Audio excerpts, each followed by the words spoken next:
আমরা যে কোরআন ঘরে রাখি আমরা জানি না এই জিনিসটা কি। যদি এরকম এক টুকরা হীরকখণ্ড ডায়মন্ড, কেউ চেনে না এটা যে ডায়মন্ড, কেউ চেনে না, এমন লোকের কাছ থেকে যেটা পায় এর কোনো দাম তার কাছে নেই, এর কোনো মূল্য হবে। কিন্তু যে চেনে সে তো এটার জন্য তার বাড়ি ঘর জমি জমা সব বিক্রি করবে, জানটা দিয়ে ওইটাকে নিতে চেষ্টা করবে। যেহেতু একটা এইটাকে কিনতে গেলে, এই ওজনের একটা ডায়মন্ড কিনতে গেলে কয়েক মিলিয়ন ডলারের ওজন, এই ওজনের একটা ডায়মন্ড কিনতে গেলে। আমাদের ঘরের মধ্যে আল্লাহ রাব্বুল আলামিন ডায়মন্ডের চাইতে, রূপার চাইতে, স্বর্ণের চাইতে, হীরকখণ্ডের চাইতে, আকাশ এবং জমিনের চাইতে সব থেকে মূল্যবান একখানা কিতাব দিয়েছিলেন, যার নাম কোরআন শরীফ। কপাল পোড়া আমরা এই কোরআনকে চিনতাম না, বুঝতাম না, খালি সবাই খাইলাম, মাথায় লাগালাম, বুঝতাম না কি করে তোমাদের এটা কি। এই কোরআনের কাছে যখন মানুষ আসে বোঝার জন্য, কোরআনের কাছে যখন আসে, কোরআন, আমি কথা বলি আরো বলেছি, যদি জিরো আসে কোরআন হিরো বানায় দেয়, আর হিরোরা এসে যদি বেয়াদবি করে আল্লাহ জিরো বানাইয়া জেলখানায় ঢুকায় দেয়, ঠিক না? বুঝতে চেষ্টা করি, সবাই বাড়ি কোরআন শরীফ আছে। আমি যদি এখন প্রশ্ন করি তার বাড়িতে কোরআন শরীফ নাই, হাত তুলে দেখা, হাত কি উঠবে একখানো? হাত কি একখানো উঠবে? উঠবে না। কিন্তু যদি জিজ্ঞেস করি সূরা ফাতিহার অর্থ কি, কে কে জানেন? হাত তোলেন। হাত কি তখন বেশি উঠবে না কম উঠবে? সেই জন্য হাত উঠাইতে বললাম। কোরআন এসেছিল বোঝার জন্য, বুঝি নেই। একটুখানি যদি চিন্তা করি যে ওমর রাদিয়াল্লাহু তাআলা আনহু কত বড় জাহিল, কত বড় মূর্খ হইলে পরে আল্লাহর নবীরে হত্যা করতে আসছেন। সেই হযরত ওমর যখন কোরআন তেলাওয়াত শুনলেন, বিষে ধরলো, এমন ধরলো, আর তার মাকাম আল্লাহ এমন জায়গায় পৌঁছায় দিলেন, নবী করিম সাল্লাল্লাহু আলাইহি ওয়াসাল্লাম বললেন, লা নবিয়্যা বা'দি ওয়ালা রাসূলা, আমার পরে নবী হবে না, রাসূল হবে না। তবে একটি কথা আছে, আমার পরে যদি আল্লাহ নবী কাউকে বানাতেন লাকানা ওমর, ওমর নবী হয়ে যাইতেন। সুবহানাল্লাহ কইতে ইচ্ছা করে না? কোথার থেকে কোথায় চলে গেছে। হযরত ওমর রাদিয়াল্লাহু তাআলা আনহুর এই ব্যাপারটি এই মাহফিলে আমি আরো একবার বলেছিলাম, আজকে আবার স্মরণের জন্য বলি। তিনি আমিরুল মুমিনিন, খলিফাতুল মুসলিমিন, দেশ পরিচালনা করছেন, দ্বিতীয় খলিফা হযরত আলী রাদিয়াল্লাহু তাআলা আনহু। তিনি রাতের বেলায় স্বপ্ন দেখছেন যেন তিনি মসজিদে নববীতে নবী করিম সাল্লাল্লাহু আলাইহি সাল্লামের পেছনে তার ইমামতিতে নামাজ আদায় করছেন। স্বপ্ন। নবী করিম সাল্লাল্লাহু আলাইহি ওয়াসাল্লাম নামাজ শেষ করে সালাম ফিরিয়ে মুক্তাদির দিকে ফিরে বসেছেন এবং দোয়া পড়তেছেন।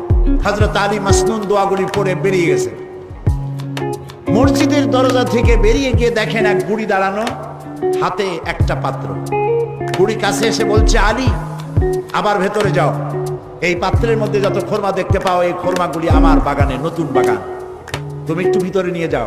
রাসূলুল্লাহকে বলো তিনি যেন নিজে খান আর সাহাবায়ে কেরামদের মধ্যে যেন ভাগ করে দেন। রাসূলুল্লাহ আমার বাগানের খোরমায় হাত দিলে আমার বাগানে খোরমায় আল্লাহ বরকত দিবে। হযরত আলী ভিতরে চলে গেলেন, নবী করিম সাল্লাল্লাহু আলাইহি ওয়াসাল্লামকে ঘটনা শোনালেন। নবী করিম সাল্লাল্লাহু আলাইহি ওয়াসাল্লাম পাত্রের ভেতর থেকে একটি খোরমা তুলে নিয়ে হযরত আলীর মুখের মধ্যে দিয়ে দিলেন। হযরত আলী রাসূলের দেওয়া খোরমা চিবোচ্ছেন, এমন সময় তার কানে মসজিদে নববীর আযানের আওয়াজ চলে গেল, আসসালাতু খায়রুম মিনান নাওম। ঘুম ভেঙেছে ঠিক, কিন্তু হযরত আলীর মুখের ভিতরে রাসূলের দেওয়া খোরমার স্বাদ তখনও ছিল। ওযু করে তড়িঘড়ি করে মসজিদে নববীতে প্রবেশ করে দেখেন ইমামতির জায়গায় কে দাঁড়ানো? হযরত ওমর দাঁড়ানো। নামাজ শেষ করে তিনি পিছনে ফিরেছেন। হযরতে আলী রাদিয়াল্লাহু তাআলা আনহু তিনি মাসনুন দোয়াগুলি শেষ করে বেরিয়ে গেছেন। দরজা থেকে বেরিয়ে দেখেন এক বুড়ি, হাতে এক পাত্র। বুড়ি এসে বলছে, আলী আবার ঢোকো ভেতরে, এগুলি আমার বাগানের খোরমা, আমিরুল মুমিনিনকে দাও, তিনি খাবেন এবং সাহাবায়ে কেরামদের মধ্যে দিবেন, আমার নতুন বাগানে খোরমায় আল্লাহ বরকত দিবে। হযরত আলী দেখেন স্বপ্নে যা দেখছিলেন তা তো বাস্তব হচ্ছে। ভেতরে চলে গেলেন। হযরত ওমর রাদিয়াল্লাহু তাআলা আনহুকে পাত্রটি দিয়ে ঘটনা বললেন। হযরত ওমর পাত্র বাম হাতে নিয়ে ডান হাতে একটা খোরমা উঠাইয়া হযরত আলীর মুখের মধ্যে দিয়ে দিলেন। হযরত আলী খোরমা খেতে গিয়ে দেখলেন অন্যান্য খোরমার চাইতে এটা তো স্বাদ খুবই ভালো। তিনি বললেন, ইয়া ওমর জিদনি তামরাতান উখরা, তুমি আমারে আরেকটা খোরমা দাও, খুব মজা লাগতেছে, আমারে যদি দুই একটা বেশি দাও, কারো ভাগে কম পড়বে না, পাত্র ভরা খোরমা দাও না একটা বেশি।